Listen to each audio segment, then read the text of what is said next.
Previously on Alan Wake, Alice has been kidnapped. Alan, please help me. Alice? You'll do exactly what I say if you ever want to see your wife again. I can't tell anyone except my agent Barry. Damn it, Barry, they'll kill her! You're my best friend, and I'm worried that you're not right in the head. The ransom is a manuscript I supposedly wrote that's coming true before my eyes. It happened just the way it was on that page. So dark. I have found only a few scattered pages. I want the entire manuscript. The deadline is in 2 days. I found Mr. Wake's pages. Good girl. How the hell did she get her hands on the manuscript anyway? I don't know. She's resourceful. I told you you were too hard on her. Listen, I found out all sorts of interesting stuff while I was digging around. Yeah. Mr. Wake, it's Sheriff Breaker. We have an FBI agent here, Agent Nightingale. FBI? He's anxious to see you. You'd better come to the station. Okay, I'll be right over, Sheriff. Let's make this quick, huh? Help you folks? Name's Randolph. I'm the manager. We're looking for Rose. Works as a waitress down at the diner. Rose, sure. Nice girl. Who wants to know? I'm Alan Wake. The writer, huh? I heard on the radio you were visiting. Well, I'll show you her trailer. That Rose, she's a nice girl. Always pays her rent on time. As I was saying, Al, I found all sorts of weird stuff from the local newspaper's archives. This place is crazy. Disappearances, mysterious deaths, urban legends come true, and get this, most of this stuff takes place around Cauldron Lake. Well, you ain't wrong, mister. The Indians thought the lake was a doorway to the underworld. I'm the God-fearing type myself. I don't hold with that sort of thing. Yeah, okay. Anyway, there was an island there owned by a guy called Thomas Zane. Now, some of the articles I found about him make him out to be a famous writer, but I ran a bunch of searches, couldn't find a single thing he wrote. Zane was heavily into diving, so much so that the place came to be called Diver's Isle. But the volcano under the lake erupted in 1970, and Zane went down with the island. Yeah, how about that? It was there in the morning, as if it had fallen from the sky.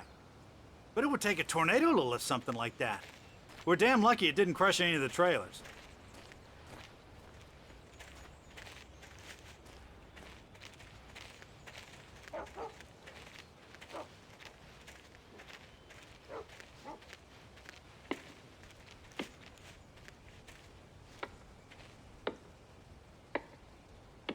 It gets better.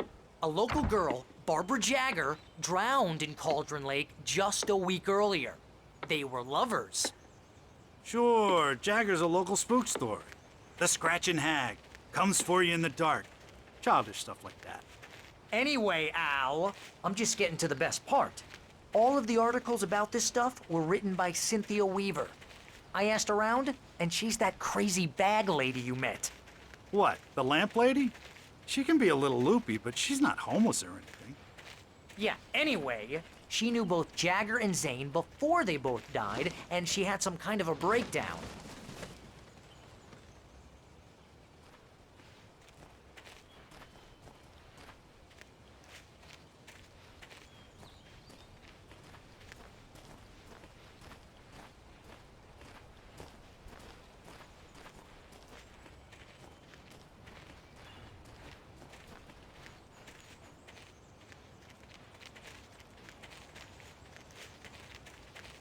Well, mister, this here's Rose's trailer. You mind me asking what you want with her? We're just here to talk to her, pal.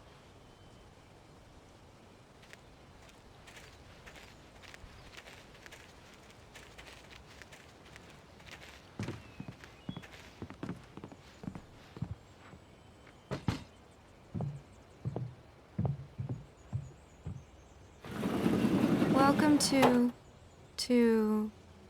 Oh dear, Mr. Wake.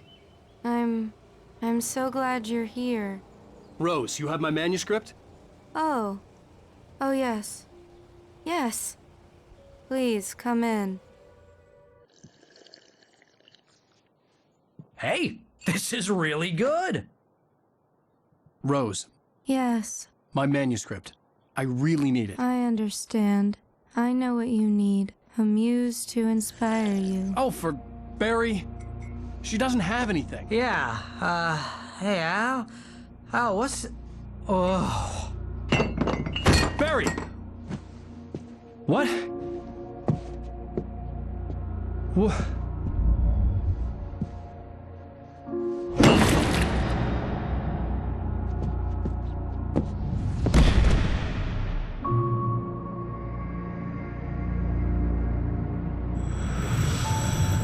It's coming for you, hiding in my barber's skin. I'm too weak to stop it. You must turn the lights on. I promised I'd come visit you and your lovely wife. You must finish what you started.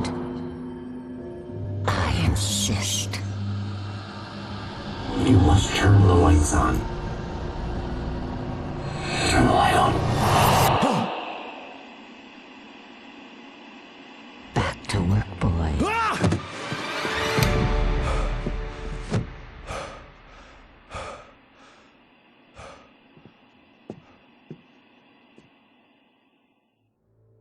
I felt nauseous, hungover. Only anger kept me going. I can't tell reality from dream anymore, but it seems I have an imaginary editor to help me. She's an old woman in a funeral dress. I call her Barbara Jagger. She's very strict. I'm writing faster and faster. My manuscript is being heavily revised. The edits are getting very aggressive, and each day there's less of me and more of her. I hate it, but I know she's right. She promises me I can save Alice this way. She knows more of this than I do. About the complex incantation I'm attempting. About this place. She's worked with another writer under similar circumstances, Thomas Zane. The genre of the story seems to be shifting. It's turning into a horror story. I'm getting close. I can feel it.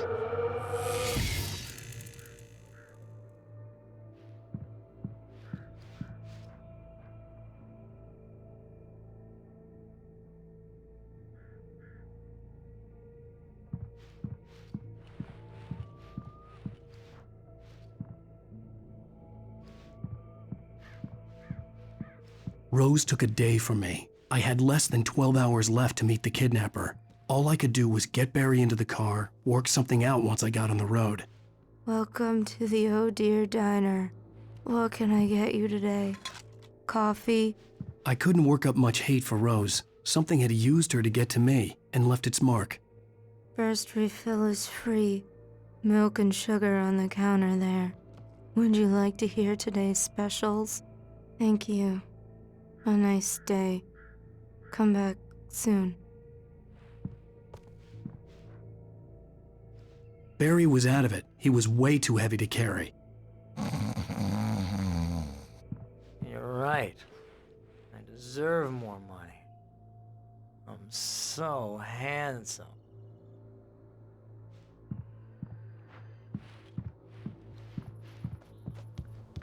My gun and flashlight were gone.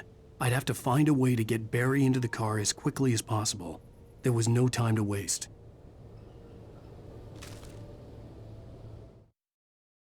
Mr. Randolph liked Rose.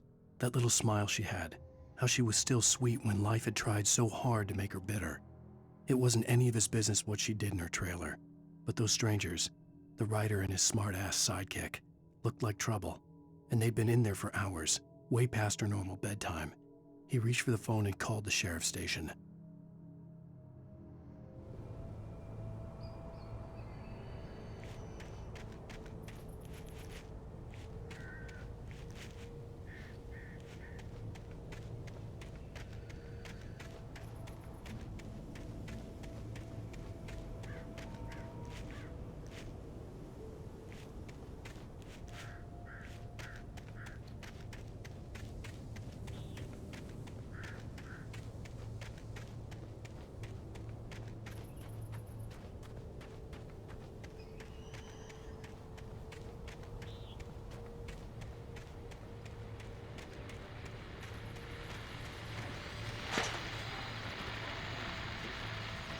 I just stepped outside to catch a breath of fresh air. Let me tell you, the weather's getting heavy.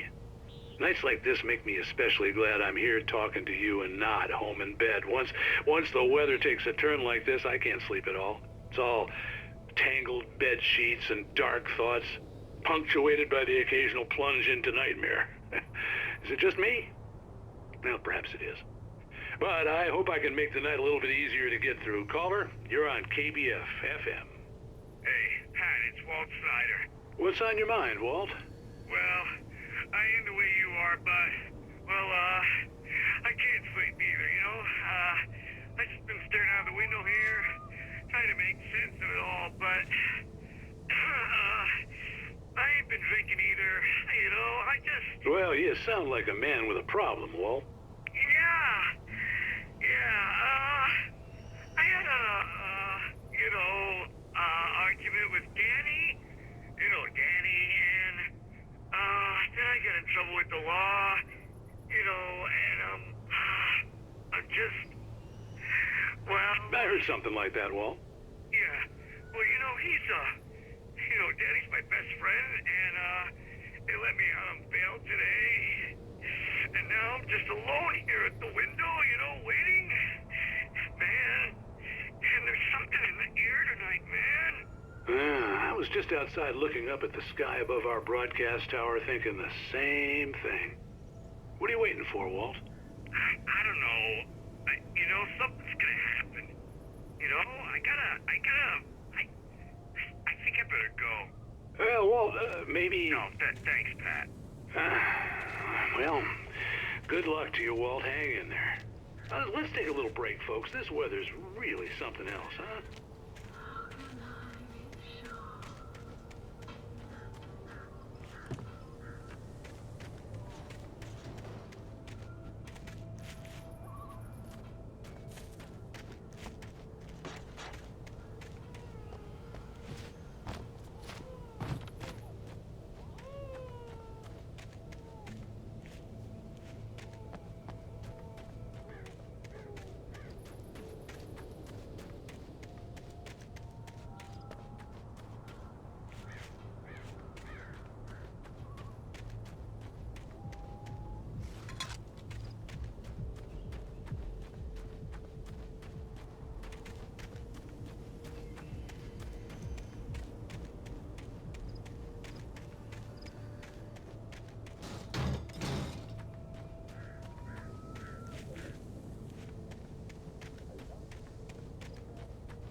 Oh, you're gonna get it now. God knows what you've done to that poor girl. This is Agent Nightingale, FBI! Get him up, Hemingway! You're under arrest! You move a muscle, I'll unload right in your goddamn face! Stay right where you are, Spillane!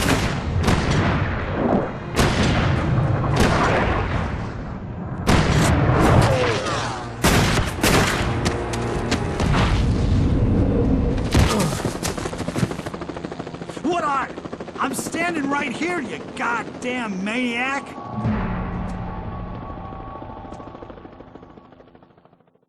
I hated to leave Barry behind, but there was no way I'd miss my appointment with the kidnapper. Give it up, Mr. Wake. Come on. Take it easy on us. Get after him. Don't let him get away. Move it, move it, move it. I'll have your chance if you let him get away.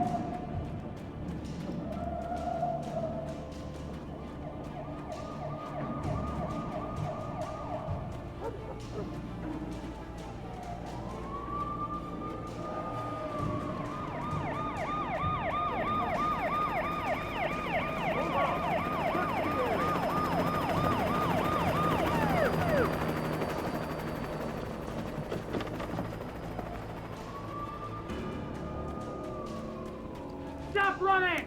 Freeze! Okay, men. Keep your eyes peeled. He's gonna try to make it through here. Oh, damn. Move the man out! Everybody, I'm down there! Wait, don't move! God damn it! Where did he go? I lost him! God Damn it, where did he go? He slipped away. Keep an eye out.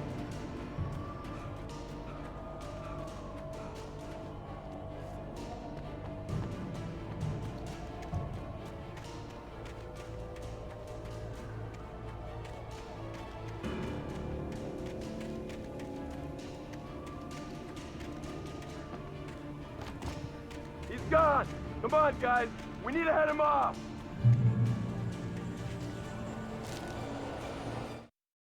For decades, the darkness that wore Barbara Jagger's skin slept fitfully in the dark place that was its home and prison.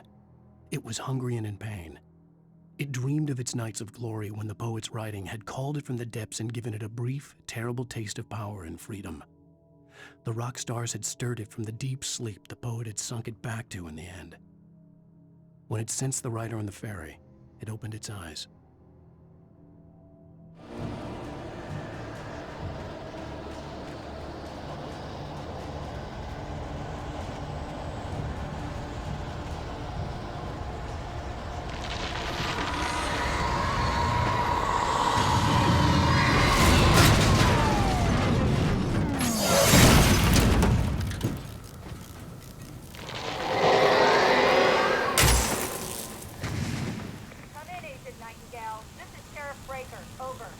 Nightingale, over.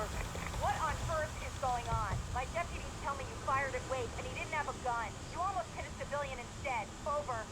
Sheriff, Wake's running. I'm giving chase. I don't have time for this. Well, make the time. You can't just go shooting at people in my town. Over. I'm a federal agent pursuing a fugitive. You want to discuss my methods, Sheriff? Make an appointment. Over. You stay right where you are, Agent Nightingale. I'm on my way. Out. The suspect was last sighted running along the shores of the Gorilla Park. All units are advised that the suspect may be armed. Approach with caution. James out.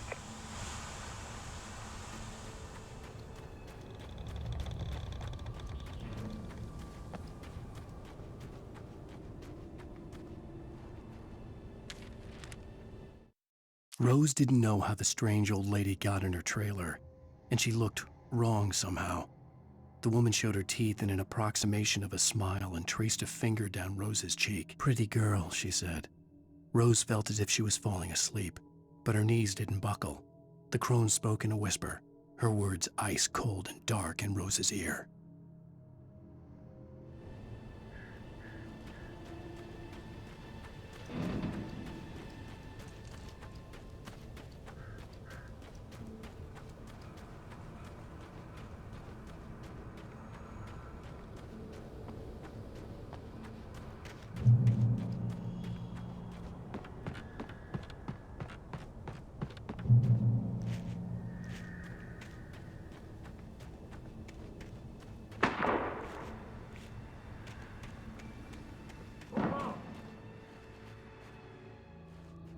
Search the area.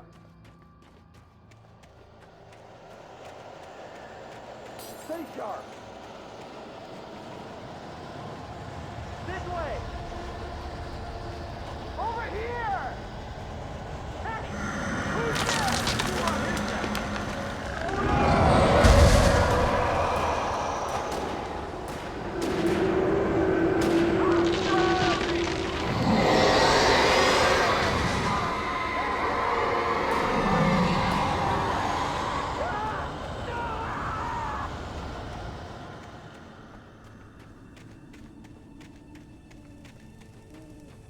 This horror was everywhere I went, circling me.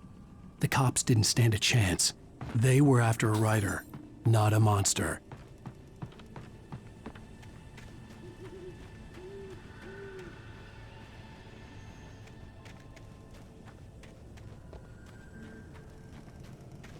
Sheriff Breaker, this is Agent Nightingale. I've lost contact with most of the men you assigned to me. It's Wake's doing. Wait, are you seriously telling me that geek writer just took out my deputies? Are you kidding? I mean, have you seen this guy? He wears a tweed jacket. Over. He's the guy we're chasing. If it's not him, who then? Bigfoot? Over.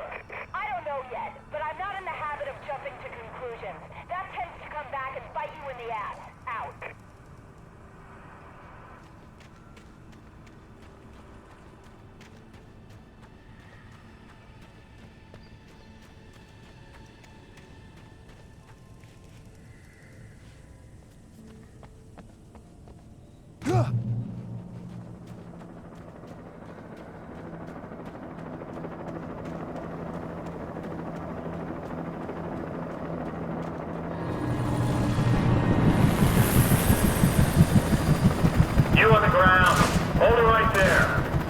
There's nowhere to run.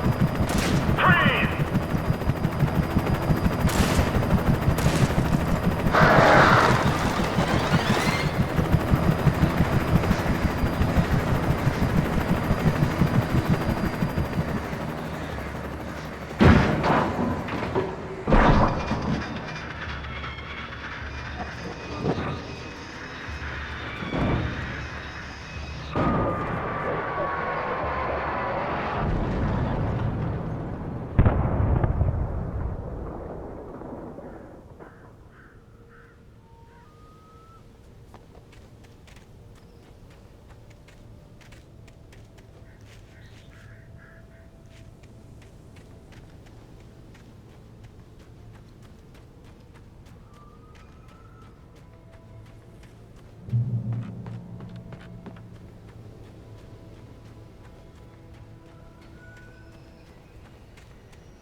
This is James. Mulligan, Thornton, come in. Over.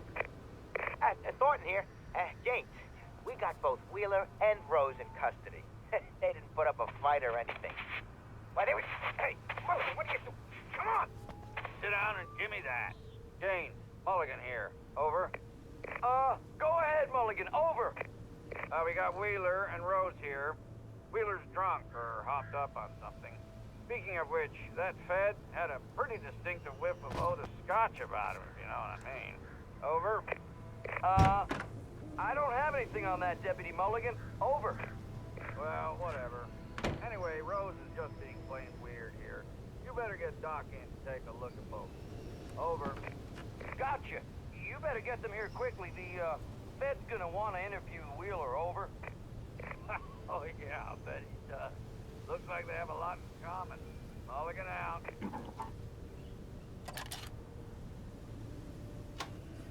I could see the lights of the radio station in the distance.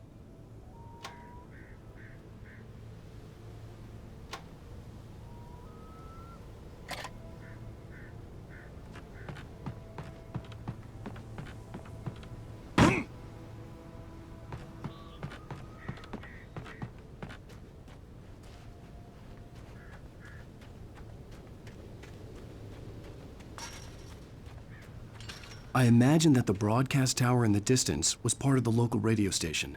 Maine seemed like a decent guy. Perhaps he could give me directions to the coal mine.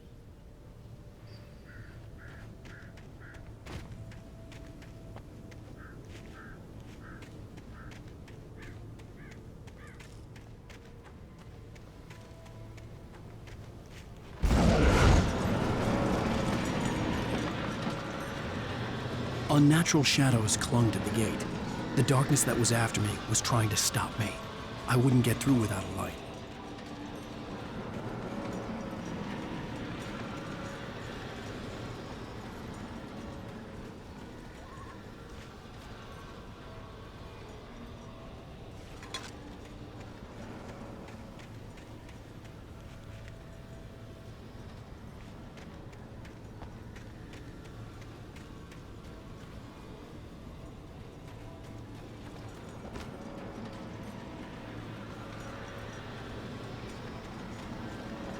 There was no power to the searchlight.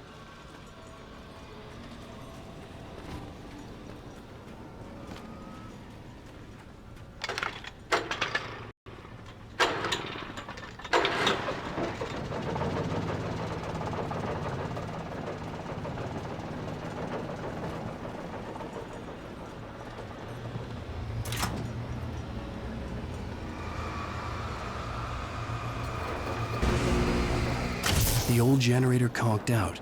I'd have to see if I could fix it and try again.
It took me a moment to recognize the flashbang grenades.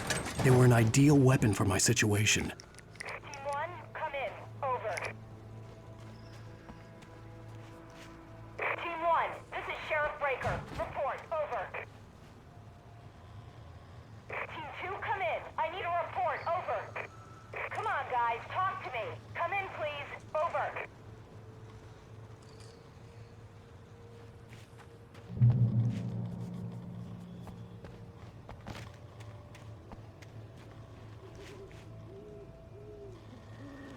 You have the right to remain silent.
And here's another call.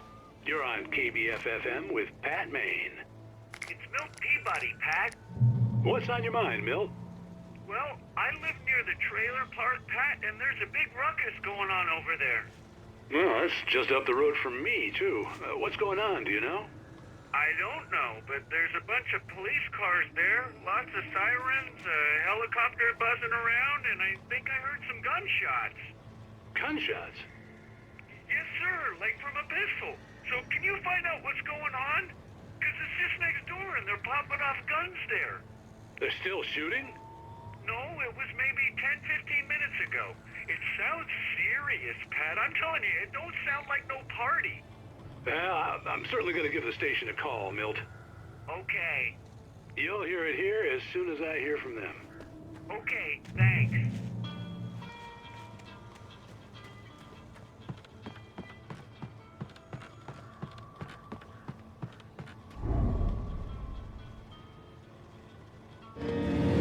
You're under arrest.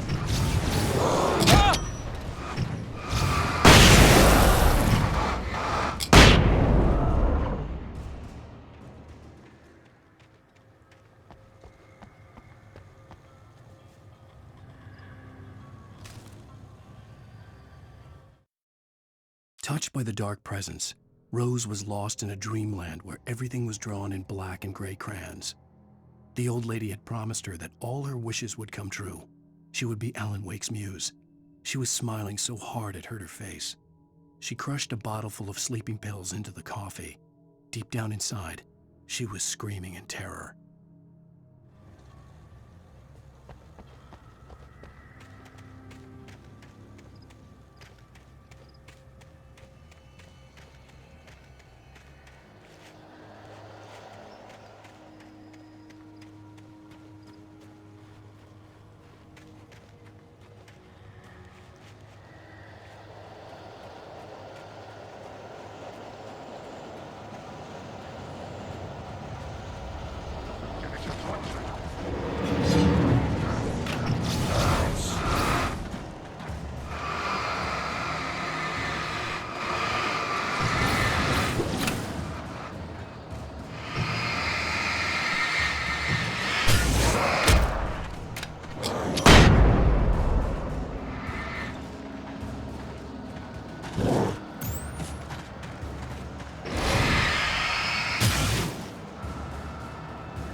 I hoped Maine could lend me a car to get to the coal mine. Why, hello, Lorna. What do you have for us? Well, I just don't see why the cops bother with the trailer park. What do you mean? It's a trailer park. Of course you're going to have trouble in a place like that. I mean, what do you expect? The sheriff should be helping us normal citizens instead of wasting resources on those people. Well... Let the trash sort themselves out. I'm sorry, but my granddaddy settled in Bright Falls in 1911. Well, thank you very much for that compassionate viewpoint, Lorna.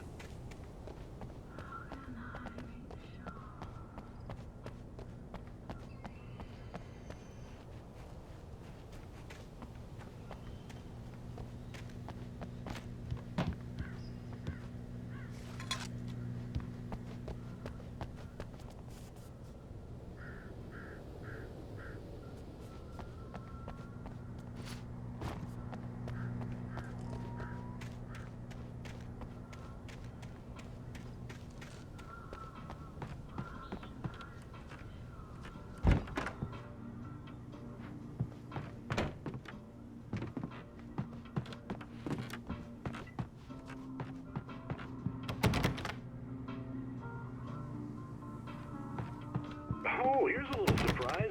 The famous writer Alan Wake just walked in. Folks, I'm going to see if I can talk him into an interview. Come on in, Mr. Wake. Oh, I'm so glad you could find the time to do this, Mr. Wake. Nowhere to run now, Dan Brown. You back away from me. Don't hurt it. Whoa. Everyone calm down. Put the gun down. We're all friends here, right? Cool your jets, Nightingale. We got him. Judas Priest! What the hell's the matter with you? There's a civilian in there.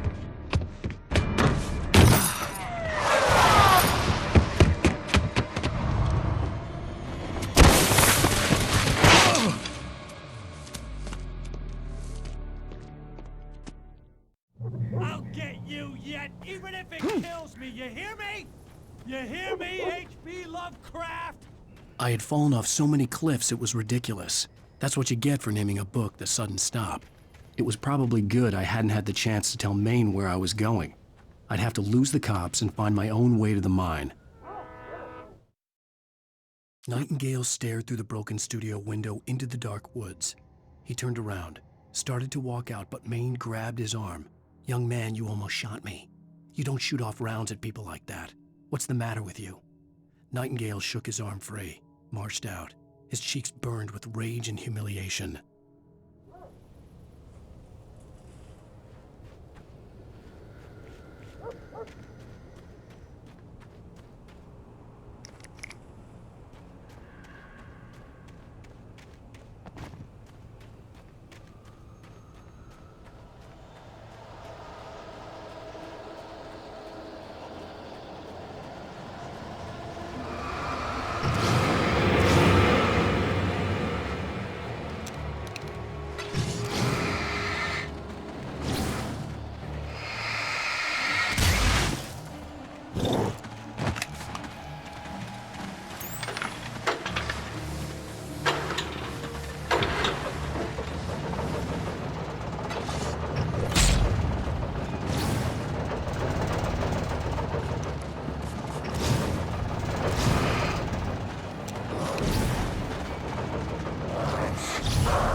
Danny had stepped out, but what stumbled back in was something else. Something alien. A monster. Walter tried to kill it, first with his fists, then a chair. It wouldn't die. Instead, it kept coming, unaffected by the beating it had taken. After Walter managed to kick it down the cellar stairs, fear took over. He ran, got behind the wheel, gunned the engine. The booze wouldn't make him forget, but he knew he had to try.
There was no sensible reason for the power company work lights to be here. It was almost as if they'd been left for someone like me to use.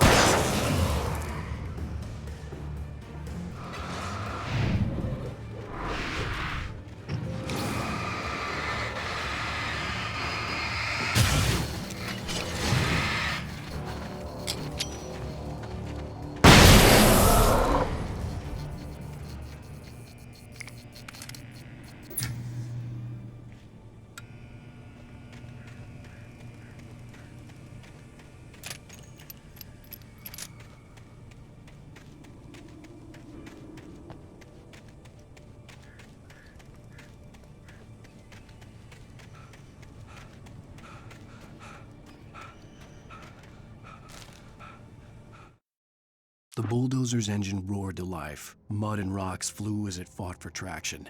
It crashed through the concrete wall and landed heavily in the yard. If it were an animal, it would have shaken its head after the impact, fixed its eyes on me, and charged. Of course, it had no head, nor eyes. Shadows crawled on its form, twisting it into a monster. Then, it came for me.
Sarah trusted her gut, and her gut said Agent Nightingale was an asshole.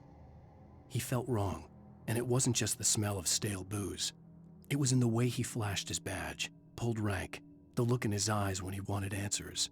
Where was Alan Wake? What was this about an accident? Where was his wife? And most importantly, why did she let Wake go? He wouldn't answer her questions. Federal business was all he'd say.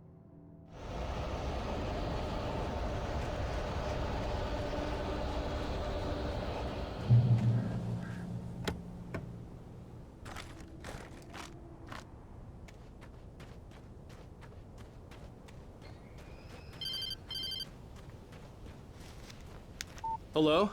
The most stubborn man I've ever met. Alice? Alice? Alan, I'm so afraid. It keeps me in the dark. Please help me. I look at you, Alan, and it's not you. Something else. Looking out from behind your eyes. Alice, I'm here. I'm so alone here. It's all gonna go to hell. You need to be careful. Cooperate. The connection had been terrible, but that wasn't the only thing that hadn't been right with the call. She sounded wrong somehow, but she had called me.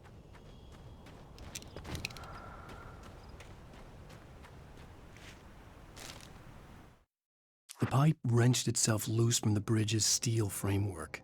Wrapped in darkness, it floated in midair, twitching. For a moment, I didn't understand what I was looking at. The heavy object lurched at me with impossible force. I threw myself out of the way, but just barely. When I turned my flashlight on it, it shook in a dark rage before it flew at me again.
I could see a railway bridge up ahead and a warehouse of some sort on the opposite shore. I hoped I could find a car from there.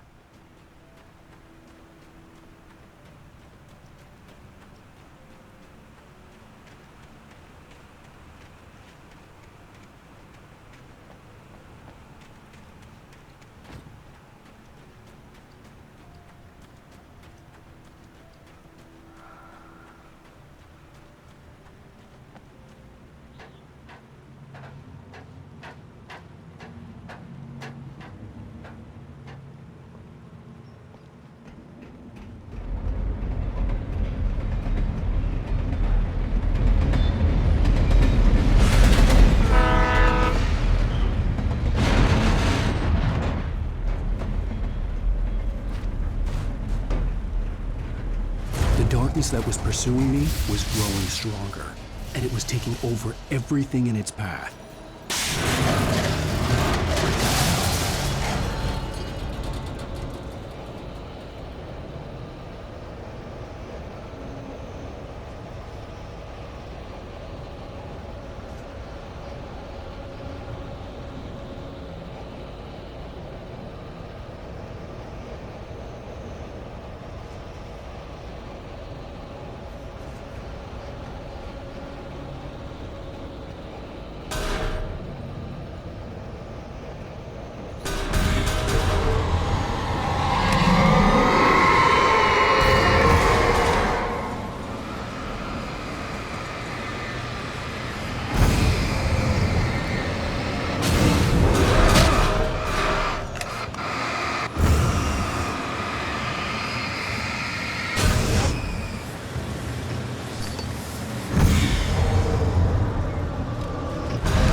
Even after all this time, hearing the Night Springs theme caused a surge of conflicting emotions in me. It had been my first real writing gig. Barry had known a guy who knew a guy, and suddenly I'd been a semi-regular writer on the show. I'd always been ashamed of the job. Felt it was trash. I'd wanted to be an artist, a novelist. I'd been naive back then. It had taken a long time to learn to be proud of the work.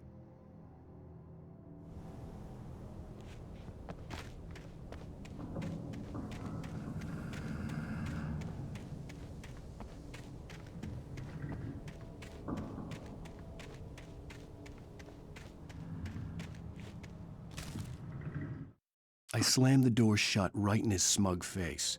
He pleaded for me to open the door. True to form, the asshole actually thought I would obey. I had no sympathy left, no guilt either, not for him. I took a moment to savor the scream. I bet I had a smile on my face. It was all that I had time for. The dark presence was inside the lodge with me.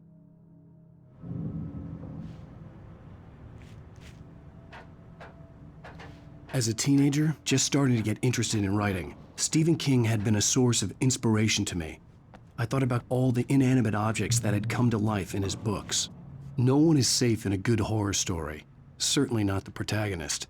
That's what makes them fun. This was anything but. The darkness could possess anything, and it was getting closer.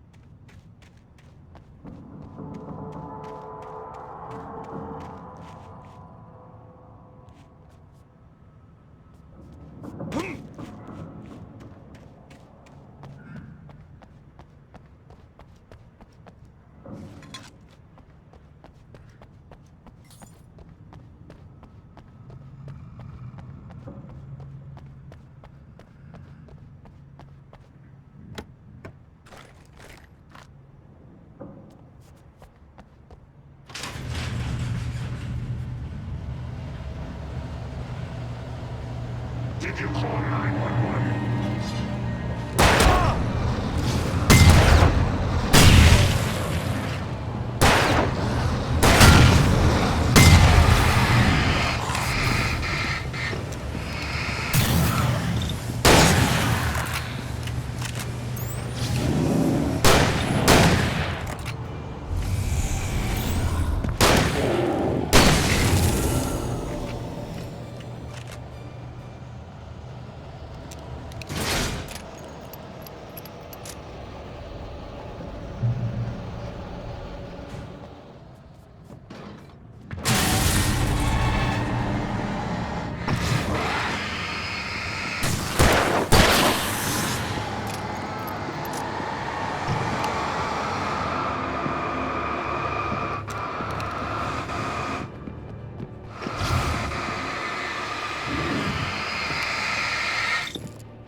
We take the facts of our existence for granted, unaware that they are merely a thin veneer of desperate self-delusion, covering a vast cosmos of madness and horror.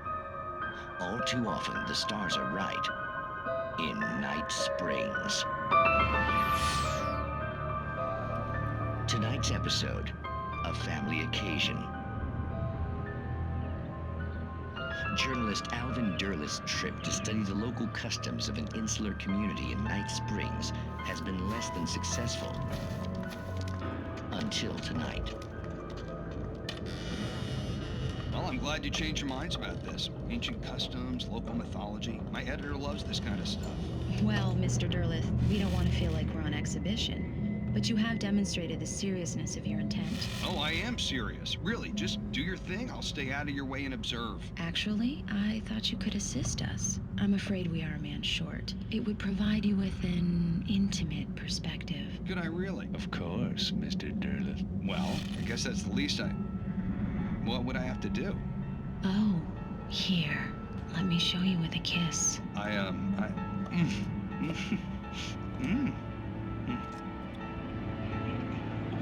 What did you...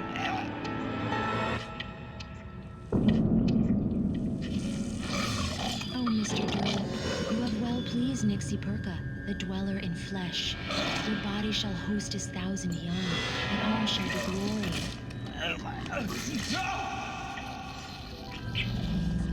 Shh, darling, be calm. Shh. Alvin Derleth learned a harsh lesson. If you go looking for mythology, it may come looking for you. And such quests always bear fruit. In Night Springs.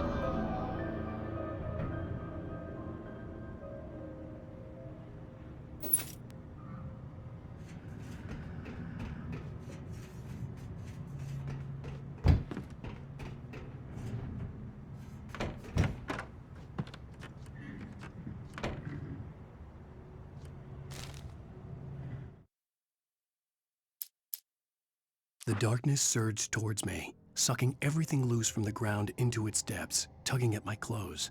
I saw the flare the kidnapper had dropped and threw myself towards it just as I felt my feet leave the ground.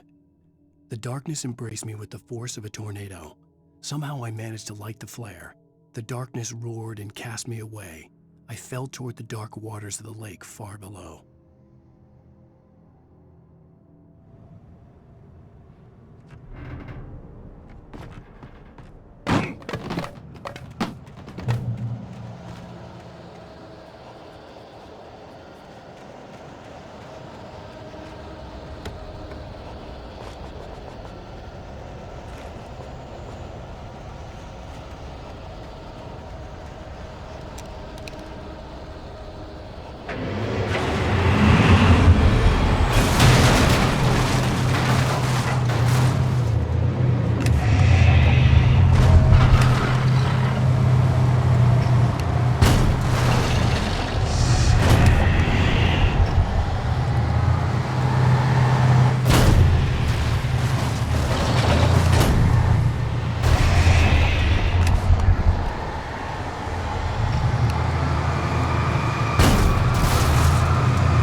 I had never been this glad to see the sunrise.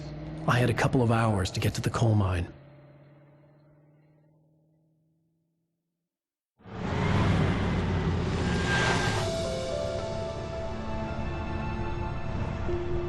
The coal mine wasn't far now.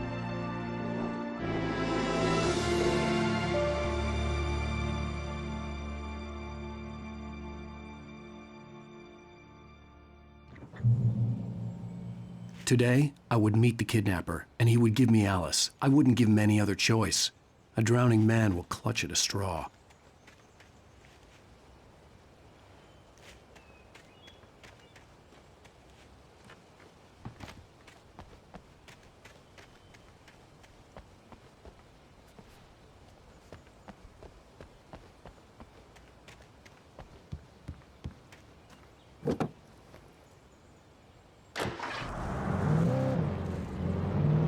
Little by little, without realizing it, I'd come to believe that the story in the manuscript was coming true. The current of its narrative had taken me deeper and deeper into dark waters. Alice had been taken from me. Barry was probably in jail. I was a fugitive from the FBI. The whole world taken over by the dark presence was trying to destroy me. It all felt real, but it matched a textbook case of insanity.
This is Pat Main, and you're listening to KBF-FM. Folks, I want to apologize for kind of abandoning you to that looping music track last night, but I was detained.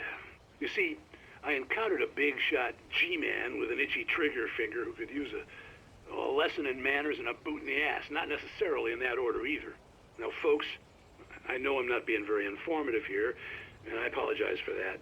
I really should just keep quiet, but I'm just so peeved right now, because some people just shouldn't be carrying badges. I'm just glad that our Sheriff Breaker was there to straighten things out. And if someone I met last night is listening, let me just say, I'm sorry if my mouth got you in trouble. I'm pretty sure you're not the bad guy here. Godspeed, son. I hope you know what you're doing. Now, on a lighter note, I'll be talking to Dr. Nelson all morning. But first, a little music.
welcome back to KBF FM. Hope you enjoyed that tune. Now, Doc, you were talking about life and finding that special someone, that soulmate. Well, you were talking about that. I was saying I don't buy it. Oh, see, to me, that's strange, because I always pegged you as a hopeless romantic. You got me there, Pat. But I think love's where you look for it. And you need to do a lot of looking, sure. But the idea that there's that one special person out there for you, and if you miss that chance, it's gone forever and you're forever incomplete. I mean, isn't that depressing? Or, heck, childish even? There's plenty of fish in the sea. And apparently a fisherman has a fishing analogy for everything, but what you're saying, isn't that a little harsh? Well, no. What I am saying is that your potential for finding that connection isn't limited to what's essentially a chance encounter. How is that harsh? Yeah, well, I guess that's a nice thought, but let me say something personal here. Okay. Now, well, I don't disagree with you exactly, but I can't really fit that together with what I feel, what I felt for someone, because she was the one. She was. And I let her drift away from me. Maybe I didn't put in the work, I don't know, but, well, since then, and it was a long time ago, but since then, there hasn't been anyone, not like her. And I'm not saying I dwell on her or haven't moved on. I like my life. I'm not living in the past, but I do miss the way she completed me. You can't argue with the heart, Pat. I'm sorry, folks. I had kind of a scary experience last night, and let's just say it's shaken a few things loose.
For Mott, spying on the writer on the ferry had been a disappointment.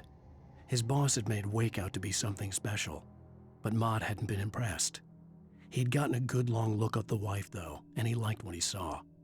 Mott had fantasized about goading Wake into a fight, but it hadn't happened. Still, he'd get his chance to see if the writer had anything in him. He'd been promised as much.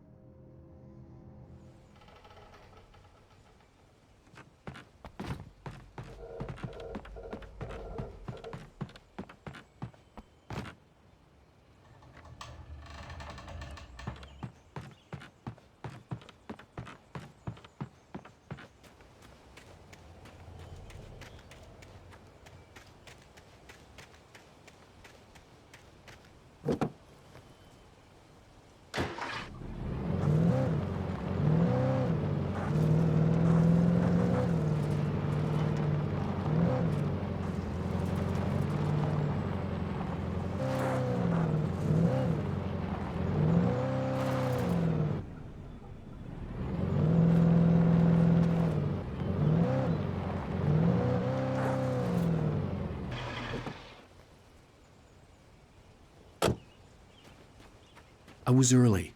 I was supposed to meet the kidnapper at noon in the main building. The coal mine was quiet. It was a museum now.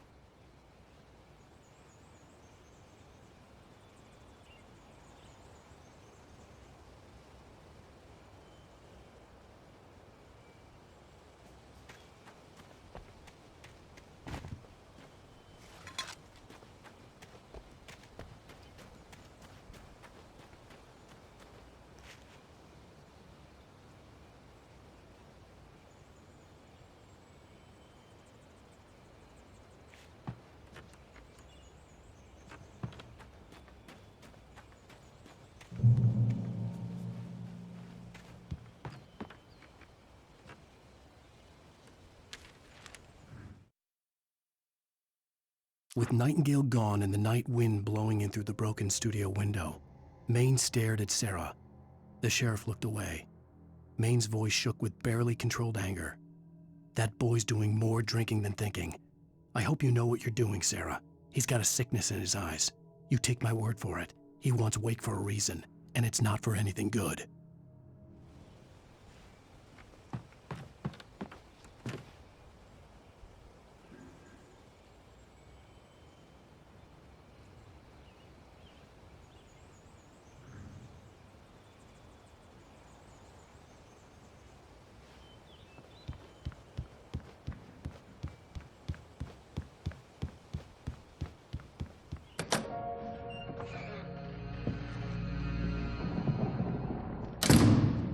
I didn't want to go outside.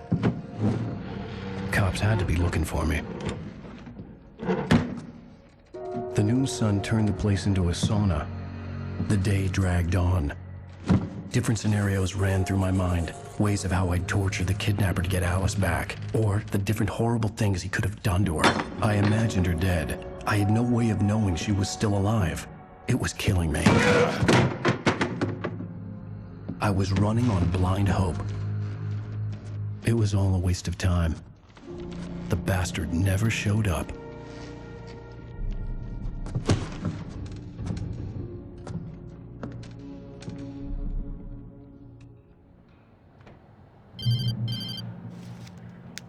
Wake! Where the hell are you? Change of plans.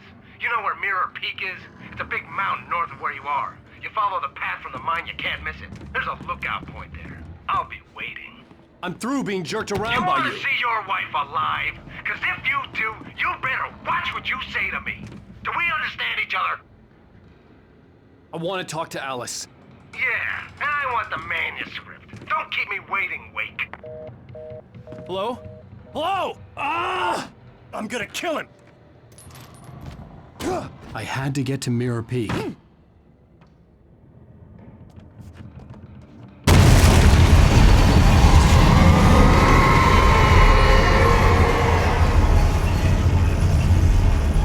It was close, maybe closer than ever before.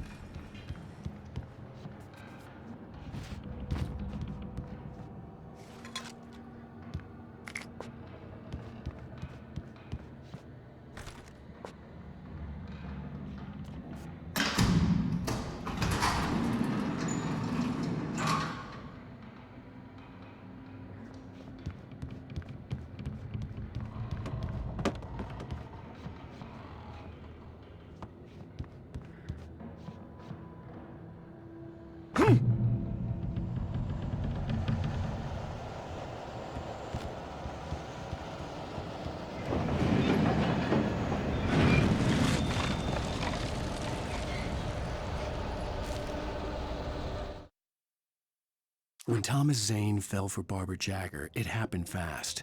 She was young, vibrant, and beautiful, full of life. He had never been a very happy man, and without any seeming effort, she had changed all that. Zane felt good for the first time in his life. Everything she did was another piece of a jigsaw puzzle he hadn't even known he'd been missing. And best of all, she made the words flow, strong and sharp. She was his muse.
The only way to reach the hillside ahead was to go through the building. I had to find a way to avoid electrocution.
Some of the taken retained echoes of their former selves, but these were just the nerve twitches of a dead thing.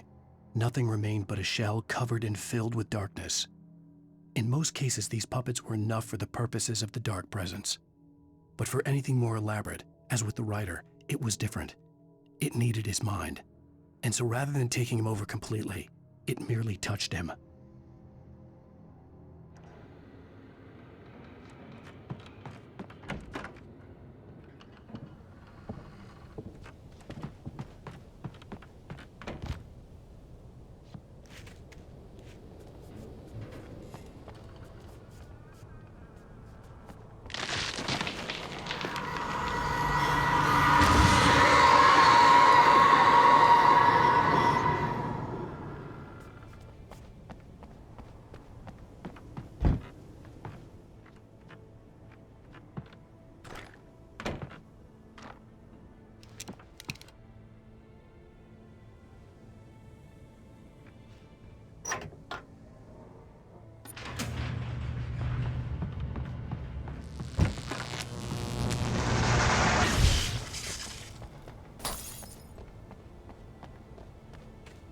There was no way the flashbang grenades were standard power company equipment.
I stared through the bars of the jail cell.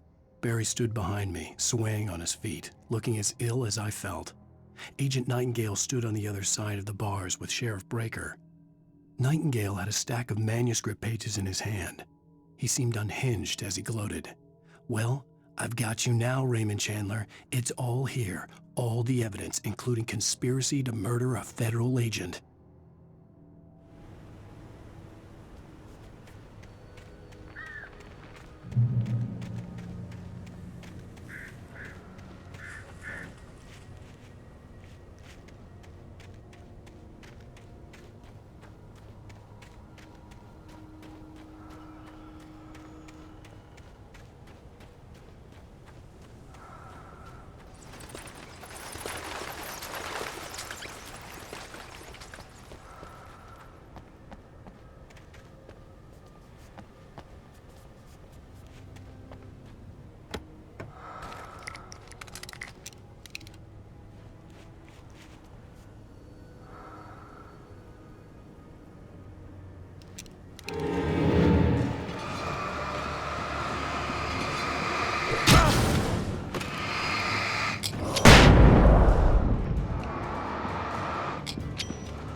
I had no real plan.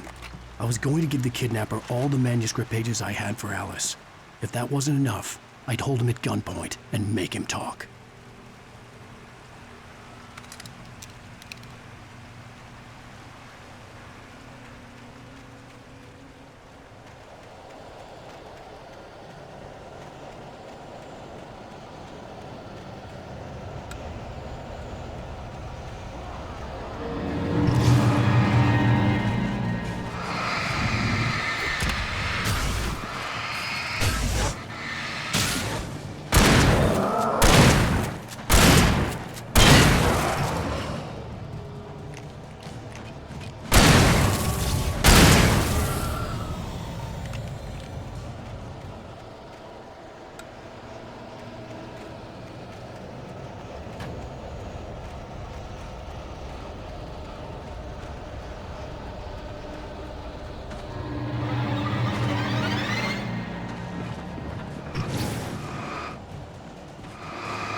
The dark presence was moving ahead of me in the same direction I was going. A cold feeling settled itself in the pit of my stomach. Was it going for Alice?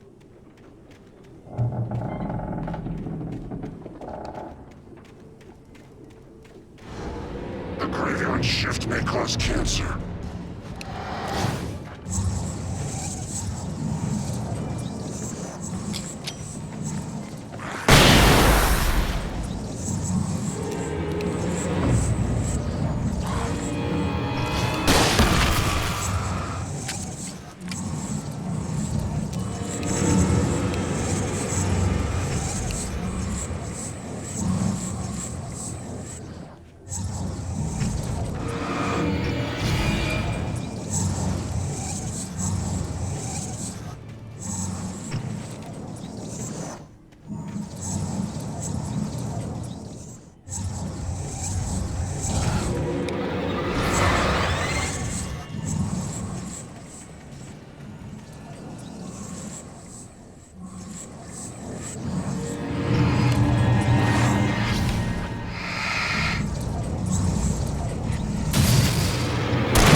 The place was dead, a ghost town.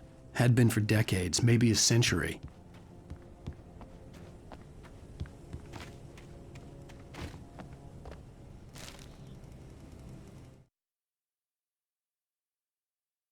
I lifted the page in front of my eyes and read it. In it, I lifted the page in front of my eyes and read it.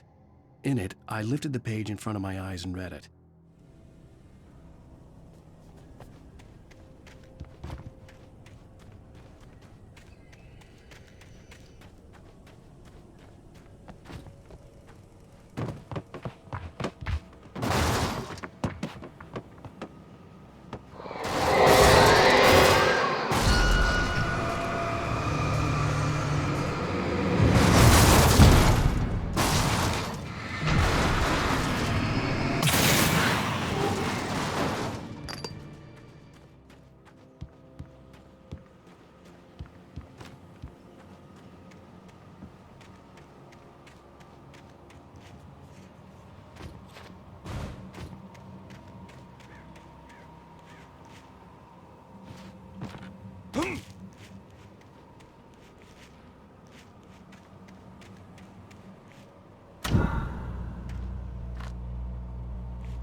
Things were never as simple in real life as in fiction. I had lost count of the times I had wished there'd be a clear reason for my writer's block, something to fight, something to lash out on. There wasn't. I was filled with doubt. I was nothing like the hero in my books. Alex Casey had gone through his life with single-minded determination, never wavering from his goal. Even now, I was angry at myself, angry at Alice, angry at Barry. I was fumbling and I had no plan.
Doc sat down heavily. He examined Barry and Rose.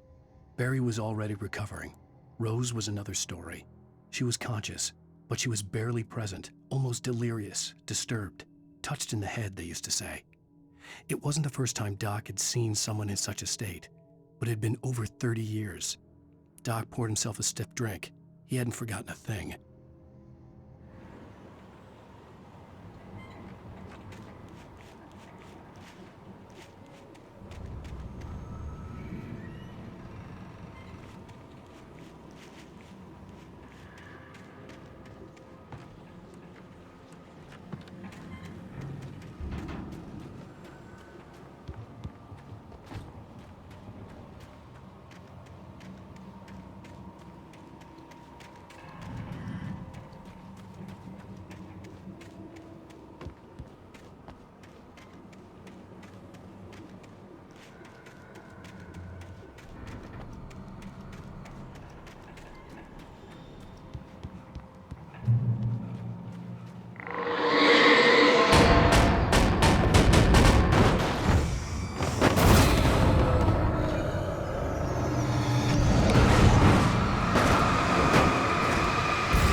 Anything outside of writing is a struggle.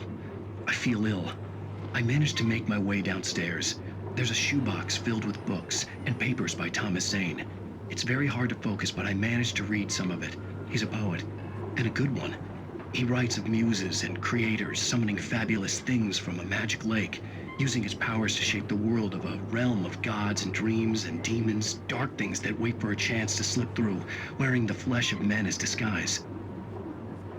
Zane writes about himself, his girlfriend being taken over by a dark presence, about growing scared of the lake. Zane believes it's a mirror to the gaping void of darkness above, where some Lovecraftian presence lurks. I crawl back upstairs. I'll borrow these things for my story. They ring true. They fit.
The kidnapper had sent me a text.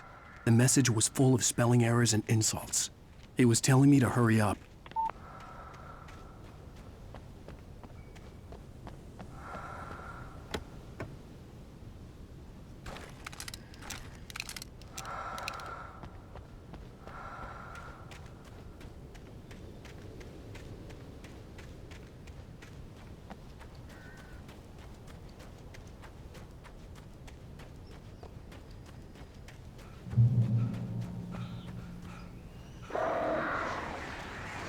Birds.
Without warning, the headache stabbed at my brain.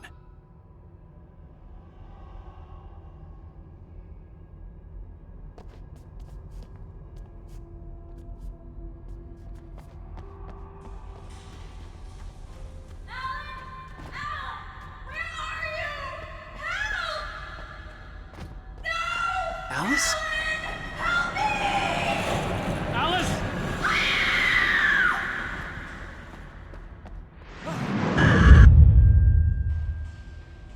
I'm losing it. I gotta get out of here. The hunters were big, thick-set men, confident and at home in the woods. They were feeling good, running on beer, ghost stories, and camaraderie late into the night. It did them no good, as they were taken by the dark presence, sucked deep into a darkness far worse than any ghost story they ever told or heard.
Even behind the closed doors and curtains of his grimy room at the Majestic, the local motel, Nightingale could feel the locals' eyes on him, the unrelenting pressure of their judgment.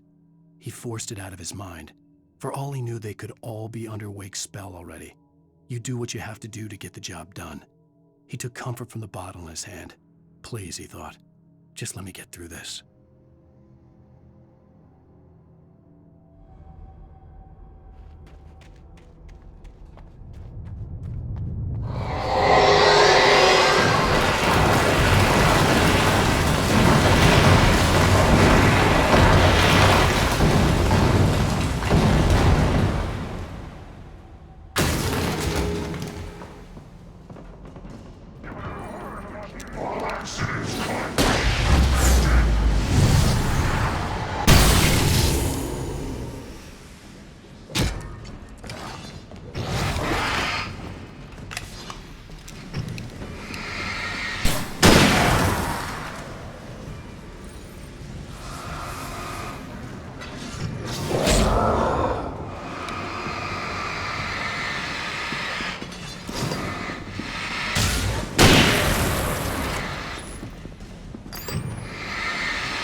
I'd have to make my way up this mine shaft in order to go on. Maybe the machinery could help me with that.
Lightning flashed behind the windows of Cauldron Lake Lodge. Tor Anderson laughed and held the steel hammer above his head. Nurse Sinclair was trying to calm him down without success. Tor grinned madly and shouted, "My hammer's up. Here's a friendly poke from Molnir, wench." He brought the hammer down with all his might on Sinclair's head. "We're on a comeback tour, baby."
Just great.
Maud had checked all of Stucky's rental cabins. There had been no sign of the Wakes. It was dark when he'd found their car parked at the end of the road by Cauldron Lake. It made no sense. They must have taken a wrong turn, but there was no sign of them, and the car had been there for hours already. Frustrated, Mott stood on the rotten ruin of the footbridge that had once led to Diver's Isle before it sank beneath the waves years ago. The boss wouldn't be happy.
I could see Cauldron Lake. I thought I could make out the spot where the island and the cabin had been. There was a light near it. It had to be a boat.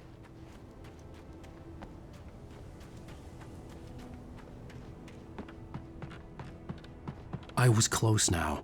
I had to get there fast. I dreaded what I would find. I tried to hold on to Alice, but her form melted away. I was losing control. Dr. Hartman stood in her place. I wanted to hit him, but my arms were jelly. He smiled. It was a reassuring smile, and I hated him for it. I had to give you a sedative. Don't fight it. You went through another rough period. Right now, it's very important that you stay calm. We don't want you to have another episode. You're a patient at my clinic. Have been for a while now.